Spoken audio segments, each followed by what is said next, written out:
Sir, ഉക്രൈനെ നാറ്റോയിൽ ഉൾപ്പെടുത്തില്ല എന്ന് Trump തീർത്തു പറഞ്ഞു കഴിഞ്ഞു. അങ്ങനെ പറയുമ്പോൾ ആലോചിക്കാവുന്ന ഒരു കാര്യം ട്രംപ് പൂർണ്ണമായും പുടിന് കീഴടങ്ങിയോ എന്നുള്ളതാണ്.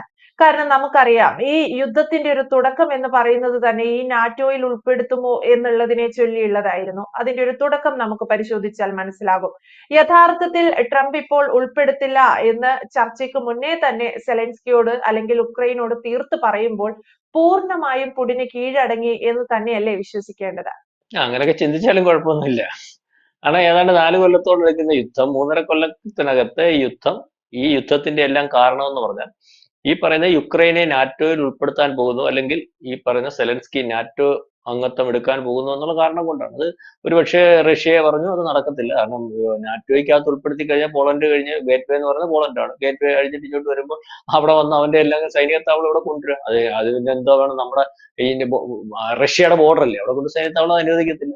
അത് ആ രീതിയിൽ അവരുടെ നിലനിൽപ്പിനെ ബാധിക്കുന്ന ഒരു അവസ്ഥയായതുകൊണ്ട് യുദ്ധം തുടങ്ങി ഇത്രയും കാലമാണെങ്കിൽ ഈ പറഞ്ഞതുപോലെ അങ്ങോട്ടും ഇങ്ങോട്ടും പല പ്രശ്നങ്ങളും പ്രഷറുകളും, അതായത് കോടാനുകോടി രൂപ, അതായത് ഒരിക്കലും യുക്രൈന് താങ്ങാൻ പറ്റാത്തതും തിരിച്ചു കടക്കാൻ പറ്റാത്തതുമായിട്ടുള്ള രൂപ മുടക്കി ആയുധം കൊടുത്ത് യൂറോപ്യൻ രാജ്യങ്ങളും അമേരിക്കയും യുദ്ധം ചെയ്യിപ്പിച്ച് ഇപ്പൊ യുദ്ധം നിർത്തണമെന്ന അവസ്ഥ വന്നപ്പോൾ ഞങ്ങൾ ഇത്രയും കാലത്ത് യുദ്ധം ചെയ്തത് എന്തിനാണ്, അത് നടക്കാതെ ആ രീതിയിലേക്കുള്ള ഒരു യുദ്ധം നിർത്തുന്ന അവസ്ഥ ഇല്ലെന്ന് ഒരുപക്ഷെ പുടിൻ പറഞ്ഞു എന്നാണ് നമുക്ക് വിചാരിക്കേണ്ടി വരുന്നത്. അങ്ങനെ പുടിന് പറയാൻ പറ്റത്തുള്ളൂ. പുടിൻ അതിനു വേണ്ടിയാണല്ലോ യുദ്ധം ചെയ്തത്. പുടിന്റെ നഷ്ടങ്ങള്, ബാനുകള്, പ്രശ്നങ്ങള്, ഈ വിഷയങ്ങള്, ഒരുപക്ഷെ ഈ പറയുന്നത് പോലെ ആയുധ കച്ചവടത്തിനകത്ത് വന്ന വീഴ്ചകൾ, ഈ വീഴ്ചകളെല്ലാം എന്തിനു വേണ്ടിയാണ് നടന്നത്? ഈ പറയുന്ന പോലെ ഈ നാറ്റോയ്ക്കകത്ത് ഉൾപ്പെടുത്തും, അല്ലെങ്കിൽ അത്തരത്തിലേക്ക് ആ രാജ്യം പോകും, അത് അവർക്ക് ത്രെട്ട് ആകും എന്നുള്ള രീതി. അപ്പൊ അതുകൊണ്ടാണ് ഇപ്പൊ ഈ യുദ്ധത്തിനകത്ത് അവര് പിടിച്ചെടുത്ത സ്ഥലങ്ങൾ, ഇപ്പൊ കഴിഞ്ഞ ദിവസം ഈ അലാസ്കയിൽ നടന്ന ചർച്ചയ്ക്ക് ശേഷം, അലാസ്കയില് തുടക്കത്തിലെ ഈ ചർച്ച വിശദമായിട്ട് നമ്മൾ പരിശോധിക്കുമ്പോൾ നമ്മൾക്ക് മനസ്സിലാവുന്ന ഒരു കാര്യം, ഇതൊരു ഓപ്പറേറ്റിംഗ് ചർച്ചയായിരുന്നു എന്നുള്ള രീതിയിലേക്ക് മനസ്സിലാകും.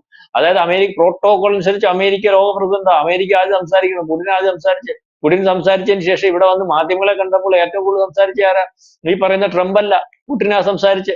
പുടിൻ സംസാരിച്ചു, കാര്യങ്ങൾ പറഞ്ഞു, ഇനിയും ചർച്ച ഉണ്ടാവും, മോസ്കോയിലേക്ക് ക്ഷണിച്ചിരിക്കുന്നു എന്നൊക്കെ പറഞ്ഞതിന് ശേഷം ഒരു സമാധാന കരാർ ഉണ്ടാക്കുന്നതിന് വേണ്ടി ഒരുപക്ഷെ ചർച്ചയ്ക്ക് ശേഷം അന്ന് ഉൾപ്പെടുത്താതിരുന്ന സെലൻസ്കിയെ ഇന്ന് യൂറോപ്യൻ രാജ്യങ്ങളുടെ കൂട്ടമായ യൂറോപ്യൻ രാജ്യങ്ങൾ ഉൾപ്പെടെയുള്ള യൂറോപ്യൻ നേതാക്കൾ, പല രാജ്യത്തിന്റെ പ്രസിഡന്റുമാരും അല്ലെങ്കിൽ യൂറോപ്യൻ രാജ്യങ്ങളിലെ പല രാജ്യങ്ങളിലെ പ്രതിനിധികൾ ഉൾപ്പെടെ ഈ പറയുന്ന സെലൻസ്കിയുടെ കൂടെ ചർച്ചയ്ക്ക് ട്രംപിനെ കാണാനിരിക്കുമ്പോഴാണ്, അല്ലെങ്കിൽ അമേരിക്ക ചെല്ലുമ്പോഴാണ് അതിനു മുമ്പേ പറഞ്ഞിരിക്കുന്നത്, ഒരു കാര്യം പറഞ്ഞേക്കാം, ഇങ്ങോട്ട് വന്നേക്കരുത്, നാറ്റോ അംഗത്വം തരാൻ യാതൊരു നിവൃത്തിയുമില്ല.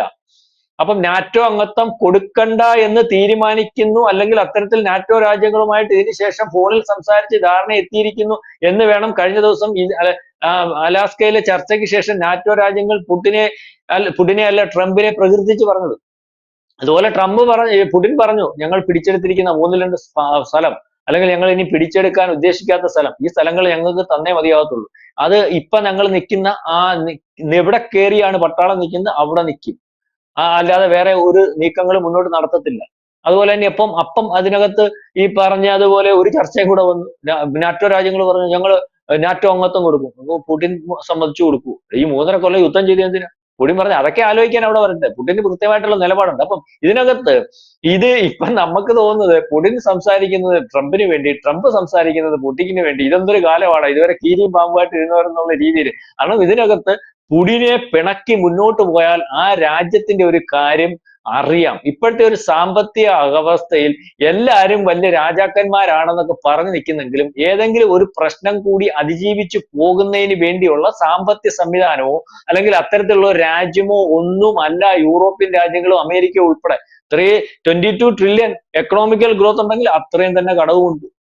മനസ്സിലാവുന്നുണ്ട്. അപ്പൊ ഇതിനകത്തൊരു യുദ്ധം ഉണ്ടായാൽ, ഒരു പ്രശ്നം ഉണ്ടായാൽ, യുദ്ധം ചെയ്യുന്നതിന് കാശ് വേണേ, ചുമ്മാതെ യുദ്ധം ചെയ്യാൻ പറ്റത്തില്ല, കോടാനുകോടി രൂപ വരും.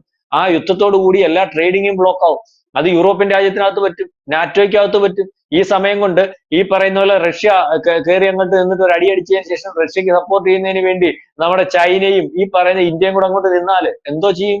ബാക്കി പെട്ടുപോകത്തില്ലേ? ഇതൊക്കെ മനസ്സിലാക്കിയാണ് ഈ പറയുന്നത് പോലെ റഷ്യ പറയുന്നിടത്തെല്ലാം ഓക്കെ ചേട്ടാ, ഓക്കെ ചേട്ടാ, ഓക്കെ. അല്ലാതെ റഷ്യയെ ചില മാധ്യമങ്ങൾക്ക് അകത്ത് വരുന്നത് പോലെ, റഷ്യയുടെ പണ്ടത്തെ ചാരനായിരുന്നു ഈ ട്രംപ്, അതുകൊണ്ട് ഇപ്പോഴും റഷ്യക്കായിട്ട് വിധേയത്വമുണ്ട്, അല്ലെങ്കിൽ ഇവർ തമ്മിൽ അഡ്ജസ്റ്റ്മെന്റ് ഉണ്ട്. ഇവർ തമ്മിൽ ചില അഡ്ജസ്റ്റ്മെന്റുകളൊക്കെ ഉണ്ട്.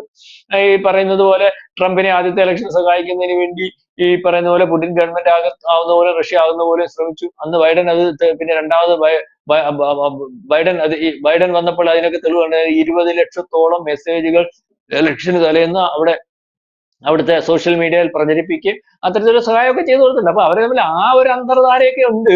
അത് ഇതിനകത്ത് വരുന്നില്ല. അപ്പൊ ഇപ്പോഴത്തെ എന്ന് പറഞ്ഞാൽ ഈ പറയുന്നത് പോലെ റഷ്യ കയറി ഒരു കളി കളിച്ചാൽ, റഷ്യ ഒരു പ്രശ്നം ഉണ്ടാക്കിയാൽ, ഇപ്പൊ തന്നെ ലോകക്രമത്തിൽ പല രാജ്യങ്ങളും ഈ പറയുന്ന പോലെ അംഗീകരിക്കാത്ത ഒരവസ്ഥയിലേക്കുണ്ട്. അതിൽ പ്രധാനപ്പെട്ട രാജ്യമായിട്ട് നിൽക്കുന്ന ഒരു രാജ്യം ഇന്ത്യയാണ്. ഇന്ത്യ അങ്ങനെ നിന്നു കഴിഞ്ഞപ്പോൾ ചൈന ആ നിലപാടെടുക്കുന്നു. താരിഫ് ഒക്കെ പറഞ്ഞതുപോലെ തിട്ടൂരം കൊടുത്തിട്ട് രാജ്യങ്ങൾ അംഗീകരിച്ചു പോകുന്ന ഒരു അവസ്ഥയില്ല. അതുകൊണ്ട് തന്നെ താരിഫിന്റെ തിട്ടൂരം വീണ്ടും പുനഃപരിശോധിക്കേണ്ട രീതിയിലേക്ക് കാര്യങ്ങൾ പോകുന്നു. അതിന്റെ കൂടെ ഈ യുദ്ധം പെട്ടു നിൽക്കുന്ന പറയുന്ന പോലെ റഷ്യ പലവട്ടം റഷ്യക്കെതിരെ കൂടുതൽ കടുത്ത അറ്റാക്കുകൾ നടത്തി റഷ്യയെ കീഴ്പ്പെടുത്താൻ നോക്കിയപ്പോഴും റഷ്യ പിന്നെ തിരിച്ചടിച്ച് കൂടുതൽ പ്രദേശങ്ങൾ കയ്യേറി നിൽക്കുന്ന ഒരു അവസ്ഥയാണ്. അപ്പം റഷ്യ പിന്മാറുന്ന ഒരു അവസ്ഥയില്ല. പിന്മാറ്റണമെങ്കിൽ, ഇതിനകത്ത് തലയൂറണമെങ്കിൽ, റഷ്യയുമായിട്ട് നാളെ വ്യാപാര ബന്ധം ഏർപ്പെടുത്തണമെങ്കിൽ, കൂടുതൽ എണ്ണ മേടിക്കണമെങ്കിൽ, ഇപ്പൊ തന്നെ യൂറോപ്യൻ രാജ്യങ്ങൾ 51% ഈ പറയുമ്പോൾ എതിർത്ത് നിൽക്കുമ്പോഴും, ലോകത്ത് റഷ്യയുടെ കയ്യിൽ നിന്ന് ആരും എണ്ണ മേടിക്കേണ്ടെന്ന് പറയുമ്പോഴും ഒക്കെ മേടിക്കുന്ന യൂറോപ്യൻ രാജ്യങ്ങളാണ്. ഇതിനെക്കാട്ടി വലിയ കരാറുകളും കാര്യങ്ങളും ഒക്കെ ആയിട്ട് മുന്നോട്ട് പോകുന്നതിന് വേണ്ടിയൊക്കെയുള്ള ഒരു ശ്രമമാണ്.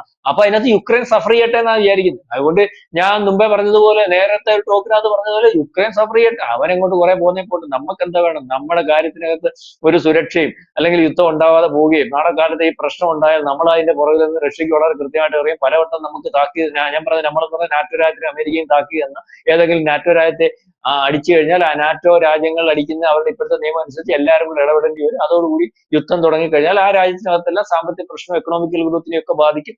അതുകൊണ്ട് ആ രീതിയിലേക്കുള്ള കാര്യങ്ങൾ ഉണ്ടാകി പോകണ്ട എന്നുള്ള രീതിയിലേക്കുള്ള ഒരു നീക്കമാണ് ഈ പറയുന്നത് പോലെ ഈ ട്രംപിന്റെ ഭാഗത്തു നിന്നുണ്ടാകുന്നത്. അവിടെ വന്ന് ഈ യൂറോപ്യൻ രാജ്യങ്ങൾ ഒരുപക്ഷെ ഇദ്ദേഹം പറഞ്ഞത് സംസാരിച്ചതിനകത്ത് ഒരു ഉടക്കമായിട്ട് വരാൻ സാധ്യതയുള്ളത് കൊണ്ടാണ് ആദ്യമേ തന്നെ പറയുന്നത്, ചർച്ചയ്ക്ക് മുമ്പേ തന്നെ പറയുന്നു, പുടിനുമായിട്ടുള്ള അല്ലെങ്കിൽ ചർച്ചയ്ക്ക് ശേഷം ഞാൻ പരസ്യപ്പെടുത്തുന്നു, യുദ്ധം വേണേ നിർത്താം, നിങ്ങൾക്ക് വേണമെങ്കിൽ റഷ്യയുമായിട്ട് യുദ്ധം ചെയ്യാം, പക്ഷെ നാറ്റോ അംഗത്വം തരുന്ന ഒരു അവസ്ഥയില്ല, ബട്ട് കൂടുതൽ സഹായങ്ങളും തരുന്ന ഒരു അവസ്ഥയില്ല. റഷ്യയുമായിട്ടുള്ള വലിയ കരുത്തുറ്റ രാജ്യത്തിനകത്ത് യുദ്ധം ചെയ്ത് ഇനിയും പറഞ്ഞാൽ കേൾക്കാതെ അല്ലെങ്കിൽ യുദ്ധം നിർത്തുന്ന കരാറുകൾ ഒപ്പുവയ്ക്കാതെ ഈ പറഞ്ഞ സെലൻസ്കി പോയാൽ, യുക്രൈൻ പ്രധാനമന്ത്രി അല്ലെങ്കിൽ പോയാൽ, യുക്രൈന്റെ അധികാരി പോയാൽ അതിന്റെ പരിണിത ഫലം അനുഭവിച്ചോളണം എന്നുള്ള രീതിയിലേക്കുള്ള ഒരു കാര്യം തന്നെയാണ് ഈ ചർച്ചയ്ക്ക് തന്നെ, സെലൻസ്കിയുമായിട്ടുള്ള ചർച്ചയ്ക്ക്, യൂറോപ്യൻ യൂണിയൻ നേതാക്കന്മാർ കൂടിയുള്ള ഒരു ചർച്ചയ്ക്ക് മുമ്പേ തന്നെ ഈ പറയുന്ന ട്രംപ് പറഞ്ഞിരിക്കുന്നത്, നാറ്റോ അംഗത്വം കൊടുക്കുന്ന ഒരവസ്ഥയില്ല. അതുപോലെ തന്നെ പിടിച്ചെടുത്ത സ്ഥലങ്ങൾ വിട്ടുകൊടുത്തിട്ട് കോംപ്രമൈസ് ചെയ്തു പോകുന്ന ഒരു യുക്രൈനെയാണ് പ്രതീക്ഷിക്കുന്നത്. അത്തരത്തിൽ കാര്യങ്ങൾ നടക്കണം എന്ന രീതിയിലേക്ക് തന്നെയാണ് ട്രംപിന്റെ ഭാഗത്തു നിന്നും വർത്തമാനം വരുന്നത്. ഇത് തന്നെയായിരുന്നു പുടിൻ വളരെ കാലമായിട്ട് പറഞ്ഞുകൊണ്ടിരുന്നത്. ഒരുപക്ഷെ യുദ്ധത്തിന് കാരണമായത് ഇത് തന്നെയാണ്. നാറ്റോ അംഗത്വം യുക്രൈന് കൊടുക്കുന്നതായിരുന്നു കാരണം. ഇപ്പൊ പിടിച്ചിടത്ത് തന്നെ നിന്നി. അതായത് നമ്മൾ നാടൻ ഭാഷയിൽ പറഞ്ഞാൽ, അലാസ്കയിൽ നടന്ന ചർച്ചയിൽ പുടിൻ ഒരുപക്ഷെ ട്രംപിനെ വിരട്ടി, അല്ലെങ്കിൽ ഈ യുദ്ധം തുടർന്നു കൊണ്ടുപോയാൽ, അല്ലെങ്കിൽ ഈ യുദ്ധം ഇങ്ങനെ മുന്നോട്ട് കൊണ്ടുപോയാൽ എനിക്ക് എന്റെ നിലനിൽപ്പിന് വേണ്ടി പലതും ചെയ്യേണ്ടി വരും. ആ പലതും എന്നതിനകത്ത് നാറ്റോയെ ആക്രമിക്കുന്ന അല്ലെങ്കിൽ യൂറോപ്യൻ രാജ്യങ്ങളെ ആക്രമിക്കുന്ന ഒക്കെ ഒരു നീക്കവും, ആ നീക്കത്തിന്റെ സമയത്ത് തന്നെ സാമന്ത രാജ്യമായിട്ടുള്ള ഈ പറയുന്ന ചൈന ആക്രമിക്കാൻ അല്ലെങ്കിൽ ഇരിക്കുന്നിടത്ത് ചൈന കയറി ആക്രമിക്കും, ഒരുപക്ഷെ ഇന്ത്യ പാകിസ്ഥാനെ ആക്രമിക്കും. അപ്പം ആ പറയുന്ന അമേരിക്കയെ ഡിപ്പെൻഡ് ചെയ്തിരിക്കുന്ന രാജ്യങ്ങൾക്കൊന്നും നിലനിൽപ്പില്ലാത്ത ഒരവസ്ഥയും, ലോകക്രമത്തിൽ അമേരിക്ക സാമ്പത്തികമായിട്ട് തകരാറിലും യൂറോപ്യൻ രാജ്യങ്ങൾ സാമ്പത്തികമായിട്ട് തകരാറിൽ എത്തുന്നതിനോടൊപ്പം അമേരിക്കയുടെ ലോക പോലീസ് എന്ന് പറയുന്ന കാര്യം കൂടി ഇല്ലാതാവുന്ന ഒരു രീതിയിലേക്ക് വരും. അതുകൊണ്ട് ട്രംപ് എടുക്കുന്നത് നമ്മൾ ഈ പറയുന്നത് ബുദ്ധിപരമായിട്ടുള്ള നീക്കമാണ്. അമേരിക്കയുടെ നിലനിൽപ്പിന് വേണ്ടി, നാറ്റോയുടെ നിലനിൽപ്പിന് വേണ്ടി ഉള്ള നീക്കമാണ് നമ്മൾക്ക് കരുതേണ്ടി വരും.